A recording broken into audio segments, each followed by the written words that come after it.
you can construe consciousness as the implementer of the vision in the broadest sense. So what we really confront as human beings isn't a deterministic world that runs like clockwork, that the past pushes forward in an algorithmic or deterministic manner. That isn't how the world works. The way the world works is that we confront a horizon of possibility that's not predictable. It's somewhat predictable the way a musical piece is predictable. So it's rule governed, but it's not predictable in a deterministic way. And it's full of possibility and potential. That's actually its nature. It's potential in its nature. And to maximize the quality of our interaction with that potential, we have to impose a vision on it and then pursue the vision. And so when you do the future authoring program, well, that's what you're trying to do, is develop a vision. So here's the first exercise. It's like, okay, here's the deal, all right? You get to have what you need and what you want. Maybe even better, you get to have what you need and want if you were treating yourself properly. So imagine, first of all, that you were treating yourself properly because you actually cared for yourself. Yeah, well, you don't. How do you help somebody? Well, you at least ask them to open the door to the possibility that maybe they could. So just imagine that you did. Not that you are, that you could, but that you tried. You think, okay, I'm a valuable person, maybe. And if I was treating myself like I had intrinsic value, like if you were treating yourself like you were someone you loved, so you could imagine doing this for someone you actually cared about. Because most people care about someone that isn't them. So do you identify someone you care about? Well, you can, yes, you can, and say, because it does tell you, it's like, well, if you're not so good at caring for yourself, imagine someone you love and then pretend that you're bringing that attitude to bear on you with all your faults and inadequacies. I'm not being casual about this. It's hard for people to do this, right? Because we know our own flaws so deeply. It's hard for us to take care of ourselves. But imagine that you should take care of yourself and that you could and that you did. Just imagine that. So that's opening up at least the door, right? Yeah. And then you say, well, 5 years down the road, you get to have what you want and need. What is it? And so this is a deep question. So, because the question is this: your life is going to be difficult and it's going to be marked by suffering and tragedy in all sorts of different ways. Disappointment and obstacle and betrayal and the whole panoply of human catastrophe. That's absolutely 100% definitely coming your way. Okay, so given that, and given that you want to live a life free of resentment and bitterness and premature aging and excess suffering, and that you don't want to be a burden to everyone around you, what would you have to make carrying that weight worthwhile? That's a hard question, you know. It's like, what justifies your suffering? That isn't how am I going to be happy. It's what justifies your suffering. Well, ask yourself. You get to have what you want. If you're taking care of yourself, what would it be? Okay, and so you write for 15 minutes about what your life might be like 5 years down the road if you got to have what you needed and wanted. And then we concretize it. You know, I had lots of clients and students who said, well, I don't know what to do with my life. What should I do with my life? And the first answer to that question is, that's not a very good question. Because it's like, what, do you want a one-line answer to what you should do with your life? Like, life is everything, and you want a one-line answer to everything. No. Bad question. You can imagine a desirable future, but it helps to particularize it. So one of the things you might ask is, where do people find meaning? And the answer is, well, in multiple places. Here's some places people typically find meaning. So if clients came to me and they were depressed, first of all, I'd try to find out, are you depressed? Or do you just have a terrible life, or some combination of those two? And you might ask, what's the difference? And that's a really good question. If you're depressed, you have a good life, but you're suffering. So what would it mean that you have a good life? Well, it means somewhat different things to different people, but you can kind of triangulate on it. Probably you have an intimate relationship, or at least you have the prospects of one.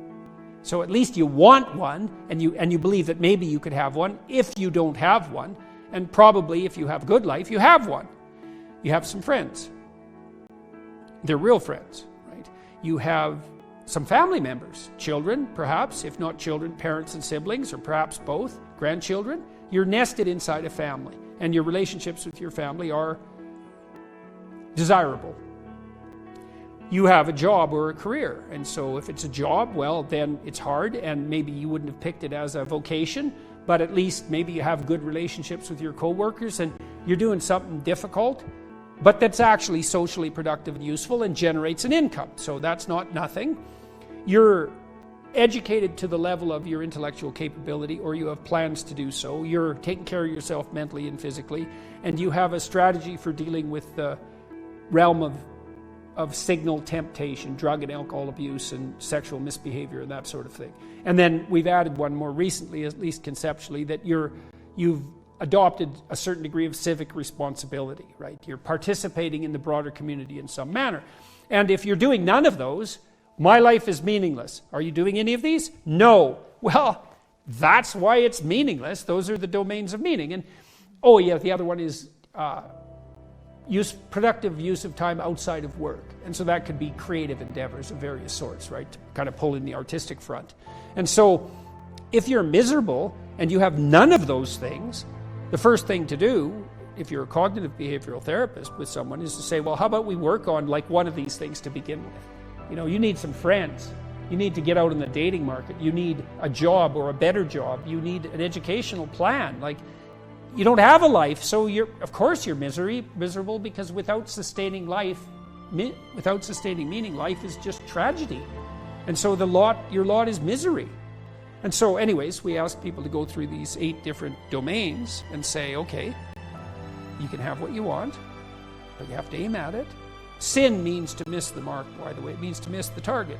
That's what takes you away from God, is to miss the target. What target? Yeah, right. What target? Right. You got to at least know there's a target, then you got to try to hit it.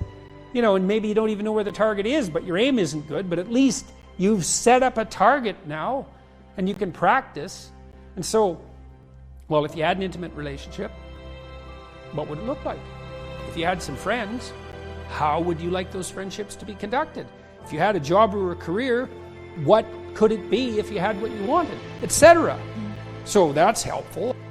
By delineating out your virtues and your faults, you have some sense of the tools that you can bring to bear on your future plans, and also the most likely temperamental obstacles that you might need to overcome. One of the things we do ask, and it sort of ties the present into the future authoring, is, well, here's your plan. What obstacles do you see most likely to emerge in your path? So say it's resentment. Yeah, and then how would you deal with that? How would you and you have to think this through. Like, there's not a lot of hints in the authoring apart from the questions, because one of the things you learn as a therapist, it's been known for a very long time, is that giving people advice is not helpful. It's really much better, necessary, for people to come up with their own strategies, because otherwise they're not locked into their value system properly, right? And so you can identify the problems, and you need to come up with the solutions, and maybe on this front you can't, and you have to talk to someone more about that, but generally people can come up with quite a few solutions. So then we have people write, so now you're moving towards the promised land, let's say. So that's inspiring, and that produces positive emotion, because you experience positive emotion when you see yourself moving towards a valued goal. No valued goal, no positive emotion. That's how your systems are set up psychophysiologically. On the negative front, well, maybe anger and bitterness and fear stop you. Okay, so what do you do with them? Well, we talked about cleaning them up a little bit with the other authoring, but here's another thing you can do. It's like, okay, now, take good stock of your sinful nature, let's say. You know what temptations you're prone to and what knock you off the beaten track, and maybe you feel guilty about it. You know where your weaknesses are. And you probably have some idea of just what kind of hell you could inhabit if you let those weaknesses get the upper hand. So why don't you just write about that for 15 minutes? So let's say this isn't what you could have in 5 years. It's the pit you could dig for yourself if you decided to, just sit there or dig.